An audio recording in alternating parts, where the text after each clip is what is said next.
बहुजन आघाडीची मुंबई महासचिव शारदाताई शंकर गायकवाड। आज आम्ही ज्या विभागामध्ये आलेलो आहोत तो विभाग आहे मानपूर शिवाजीनगरचा 139चा पट्टा गायकवाड नगरमध्ये। आम्ही या विभागामध्ये जेव्हा पाहणी करत होतो तर आमच्या निदर्शनात असं आलेलं आहे की बीएमसीचं या जो गायकवाड नगरचा जो रस्ता आहे त्या रस्त्याकडे लक्ष नाहीये, जेणेकरून जे तुम्ही आता बघाल की इकडे भरपूर ठिकाणी असे खड्डे दिसतील तुम्हाला। ज्या वेळेस पाऊस पडतो आणि इथे पाणी साचलं जातं त्यावेळेस लोकांना अंदाज नसतो की कुठे खड्डा आहे आणि कुठे म्हणजे सावधगिरीने कसं चालायचं, कारण ते पाणी साचल्यामुळे लोकांना खड्डा दिसत नाही। तर मी फक्त बीएमसीला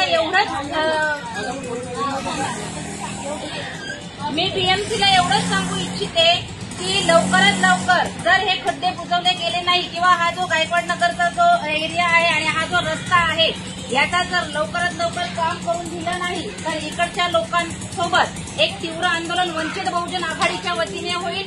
आणि जर इथे जर समजा पावसाचं पाणी साचलं आणि जर त्या खड्ड्यामध्ये अडकून जर कोणाचा जीवितहानी झाली किंवा कोणाला दुखापत झाली तर त्याला फक्त आणि फक्त बीएमसी जबाबदार राहणार आहे। हे बीएमसीने लक्षात घेऊन लवकरात लवकर इकडच्या रस्त्याची दुरुस्ती करावी आणि लोकांना जसं शक्य होईल तसा लोकांची जी चालण्याची रहदारीचा जो रस्ता आहे तो त्यांना चांगला व्यवस्थित करून द्यावा हीच मी बीएमसीकडनं अपेक्षा करते। जर नाहीच झालं तर वंचित बहुजन आघाडीच्या वतीने एक तीव्र आंदोलन होईल।